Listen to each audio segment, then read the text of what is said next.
Amin. Shalom, silakan duduk Bapak Ibu dan Saudara yang terkasih dalam Tuhan. Shalom. Pada kesempatan pagi hari ini kita akan belajar hidup maksimal dan berdampak. Kalau kita buka di dalam 1 Korintus 15 ayat yang ke-10 sebagai ayat penghantar bagi kita.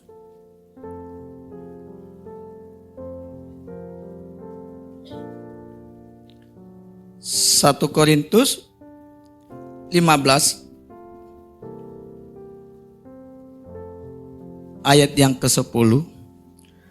Saya akan bacakan bagi kita semua. Namun karena anugerah Allah, aku adalah sebagaimana aku ada sekarang. Dan anugerah yang diberikannya kepadaku tidak sia-sia. Sebaliknya, aku telah bekerja lebih keras daripada mereka semua. Tetapi bukan aku, melainkan anugerah Allah yang menyertai aku. Amin. Berbahagia setiap kita yang merenungkan dan melakukan firman Tuhan di dalam kehidupan kita. Bapak, Ibu, dan Saudara yang terkasih dalam Tuhan, hidup maksimal. Yang pertama, bagaimana kita berdampak, harus kita manfaatkan kehidupan kita hidup maksimal. Di sana dikatakan Rasul Paulus kepada jemaat yang ada di Korintus, dia menasihatkan karena Rasul Paulus sudah terlebih dahulu menggunakan hidupnya dengan maksimal sehingga menjadi dampak bagi semua kota-kota yang didatanginya. Karena kasih karunia Allah, aku ada, Bapak, Ibu, dan saya hari ini bukan karena kehebatan, bukan karena kegagahan kita, bukan karena kita bisa berjalan, tapi semata-mata oleh karena kasih anugerah Tuhan yang memberikan kita kesempatan untuk datang beribadah kepada Tuhan. Kebaikan dan kasih Allah haruslah kita akui di dalam diri kita masing-masing.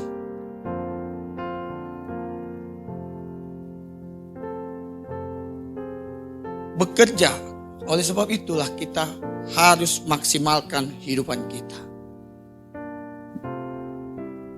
Karena kita mengakui akan kebaikan dan kasih Tuhan atas hidup kita, maka hidup kita akan melakukan sesuatu yang berguna bagi Allah. Memaksimalkan hidup ini untuk Tuhan. Dikatakan tadi bahwa aku bekerja keras. Aku bekerja keras berarti dia berjuang sekuat tenaga semampunya. Tetapi dikatakan sebaliknya, ya bukan aku, Bapak, Ibu, dan Saudara,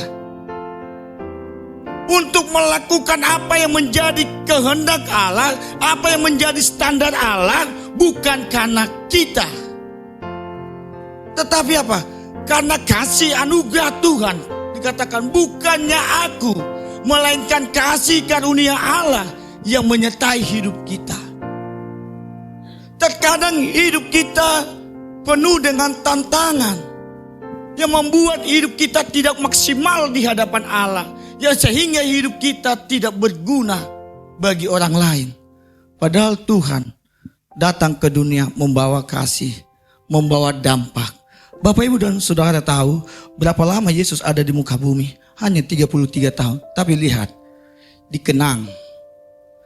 Dia melakukan selama hidup berada di tengah dunia ini, dia melakukan sesuatu yang berguna, maksimal, dimaksimalkan keadaan yang ada. Selama dia diutus Bapanya ke dunia. Selama dia mengambil rupa sebagai manusia, dia gunakan hidupnya dengan baik.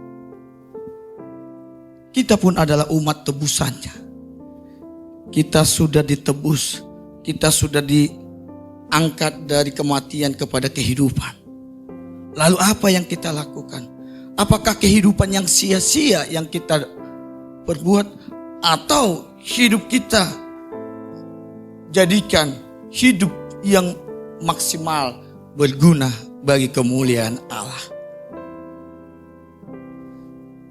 1 Timotius 4 ayat 16 sampai 1 Timotius 4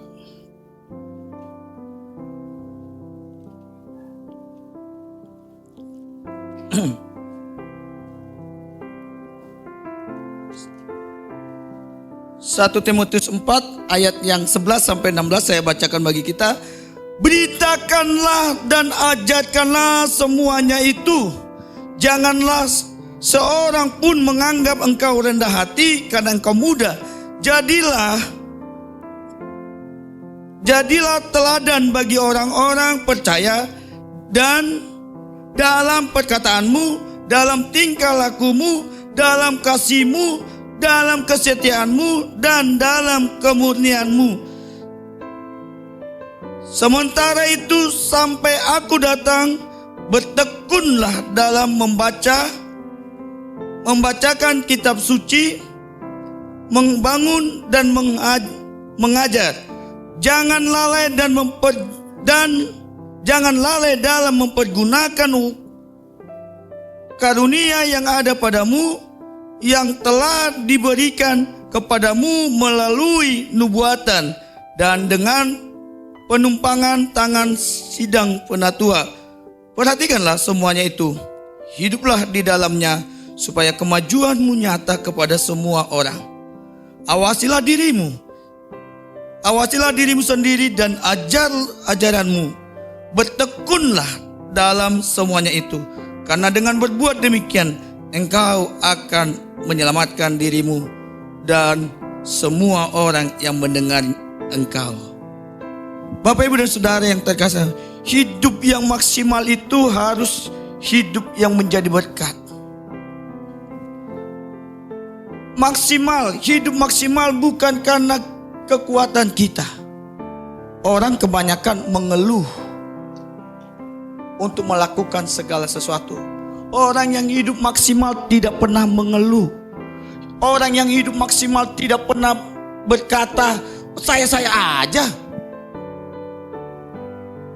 Orang yang maksimal menjalankan hidupnya maksimal di hadapan Tuhan tidak pernah hitung-hitungan, tidak pernah mementingkan diri sendiri, tetapi bagaimana hidupnya berguna bagi kemuliaan Allah.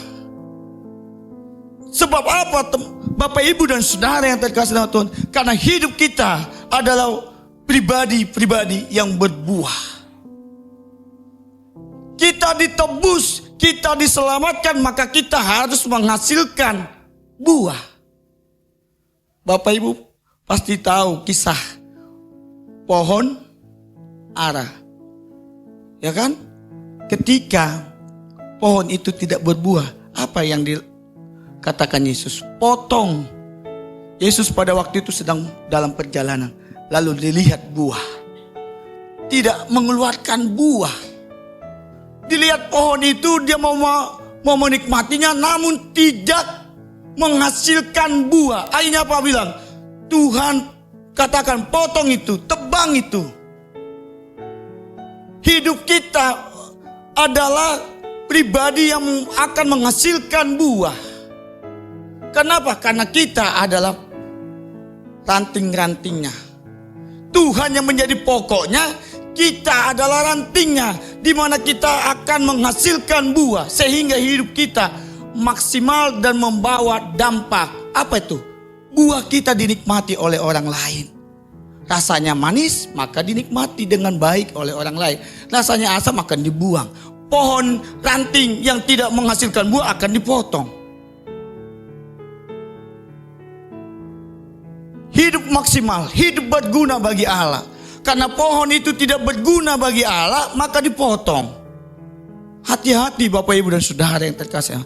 Tuhan memberikan kesempatan hidup kita dalam dunia ini. Apakah kita sudah belajar untuk hidup memaksimalkan segala sesuatu?